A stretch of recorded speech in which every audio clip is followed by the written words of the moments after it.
بسم الله الرحمن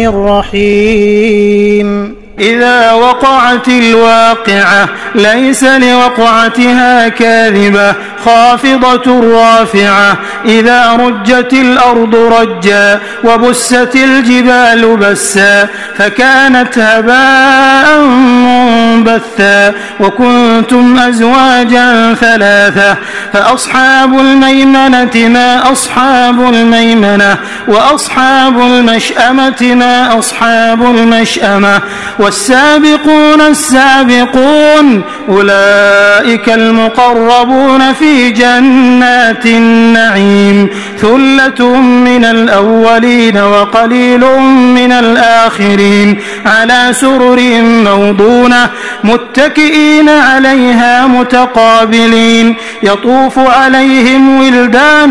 مخلدون بأكواب وأباريق وكأس من معين لا يصدعون عنها ولا ينزفون وفاكهة مما يتخيرون ولحم طير مما يشتهون وحور عين كأمثال اللؤلؤ المكنون جزاء بما كانوا يعملون لا يسمعون فيها لغوا ولا تأثيما إلا قيلا سلاما سلاما وأصحاب اليمين ما أصحاب اليمين في سدر مخضود وطلح منضود وظل ممدود وماء مسكوب وفاكهة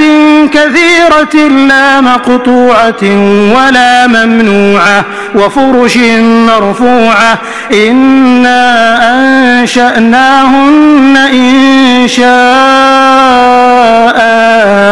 فجعلناهن أبكارا عربا أترابا لأصحاب اليمين ثلة من الأولين وثلة من الآخرين وأصحاب الشمال ما أصحاب الشمال في سموم وحميم وظل من يحموم لا بارد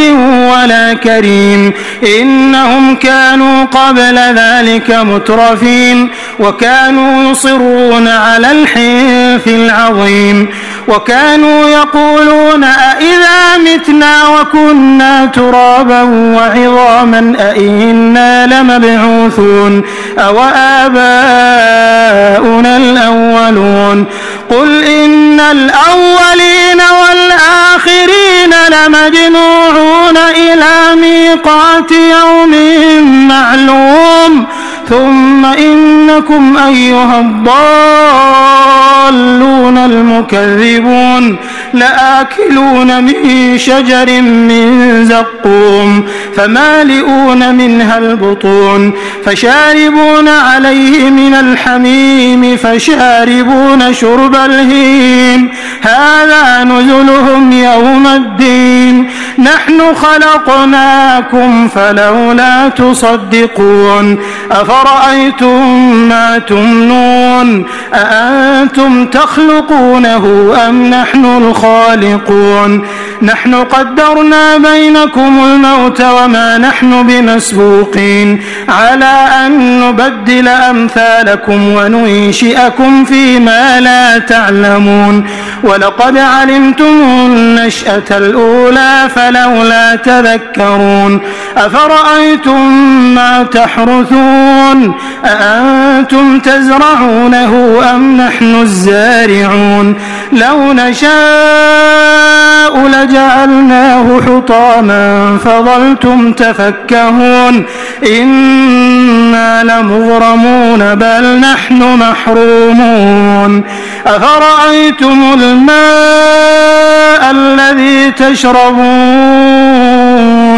أأنتم أنزلتموه من المزن أم نحن المنزلون لو نشاء جعلناه أجاجا فلولا تشكرون أفرأيتم النار التي تورون أأنتم أنشأتم شجرتها أم نحن المنشئون نحن جعلناها تذكرة ومتاعا للمقوين فسبح باسم ربك العظيم فلا أقسم بمواقع النجوم وإنه لقسم لو تعلمون عظيم إنه لقرآن كريم في كتاب مكنون لا يمسه إلا المطهرون تنزيل من رب العالمين أفبهذا الحديث أنتم مدهنون وتجعلون رزقكم أنكم تكذبون فلولا إذا بلغت الحلقوم وأنتم حينئذ تنظرون ونحن أقرب إليه منكم ولكن لا تبصرون فلولا إن كنتم غير مدينين ترجعونها إن كنتم صادقين فأما إن كان من المقربين فروح وريحان وجنة نعيم وأما إن كان من أصحاب اليمين فسلام لك من أصحاب اليمين وأما إن كان من المكذبين الضالين فنزل من حميم وتصلية جحيم إن هذا لهو حق اليقين فسبح باسم ربك العظيم.